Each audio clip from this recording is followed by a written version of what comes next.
Good morning. It is Wednesday, August 5th. My name is Carla Hartley, and I am continuing our discussion of whether you want to value a business and how to value a business incident to a divorce.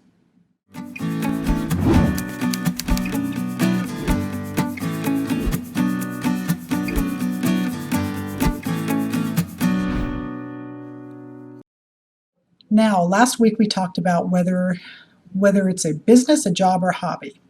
And I want to be very clear, whether it's a business, a job, or a hobby, you do want to consider the income available for support from each. What I'm talking about in this series right now is not income available for support. It is whether and how to value a business incident to a divorce. So the first thing we want to look at is, since we're going to be spending money in all likelihood on a forensic accountant of some type, do we want to value a hobby? Generally, no, because there's not going to be sufficient buyout, a sufficient dollar value interest for the community in that.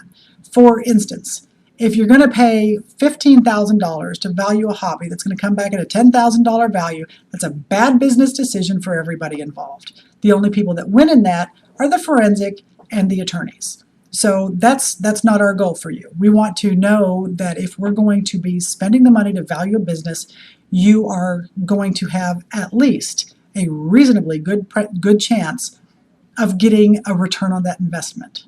So that's where we start. The second thing we want to look at is it separate property? Is it community property? This is called the characterization of the business.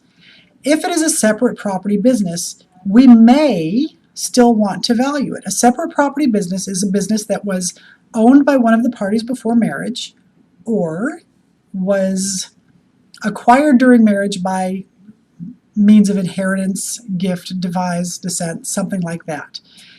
The community can still have a buy-in to such a separate property asset.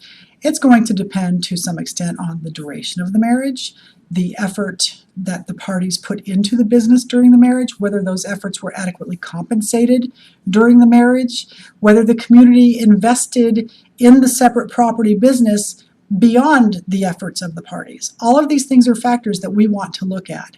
And it's something that we can often cover in the first few interviews with the client to get an idea of whether we want to take a look at this. It may involve a call to opposing counsel, who of course is probably going to not want to value the business.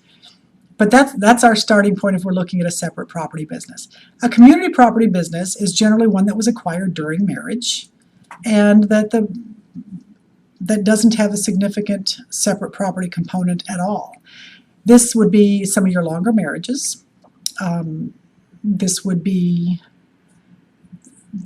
where you guys, maybe 3 years into marriage, decided to start up a business, and it's 3 years later and you're done with the business, but it's going like gangbusters because you just hit that tide right.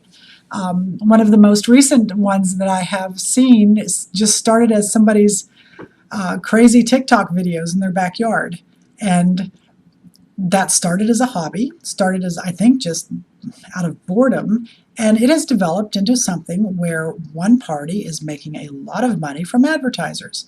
This is a business. This person is spending most of their time on this.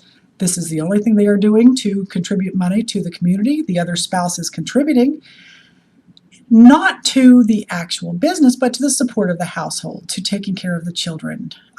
The other spouse was working a regular job while this person was developing the TikTok business.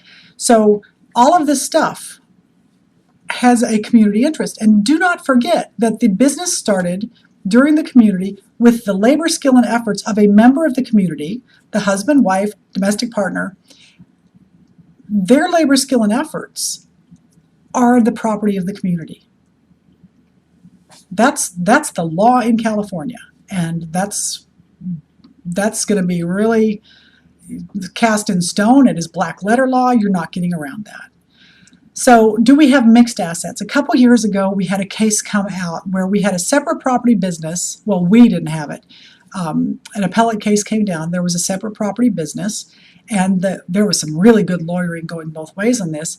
What the judges came down with was, yes, it's a separate property business, but the community had a significant buy-in because of the efforts during marriage, because it was the parties' efforts that created the growth in the business. It was not simply, I inherited this business and I sat on my butt at home and the stock price increased and that's my business.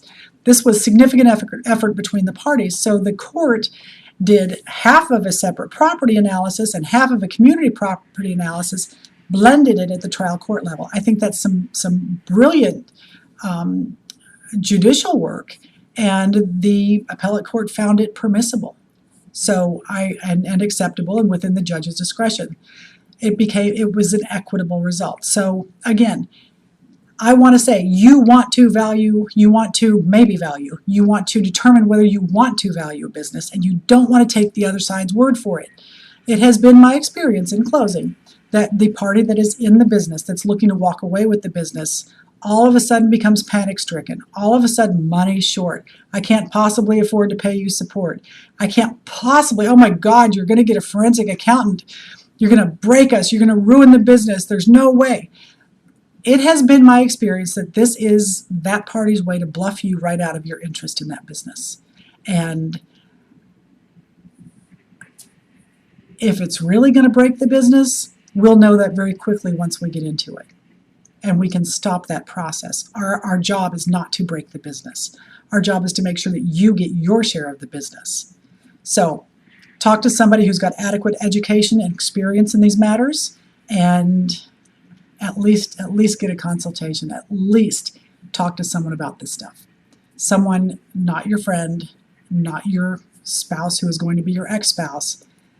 Talk to an attorney. Talk to a family law attorney that knows what they're doing.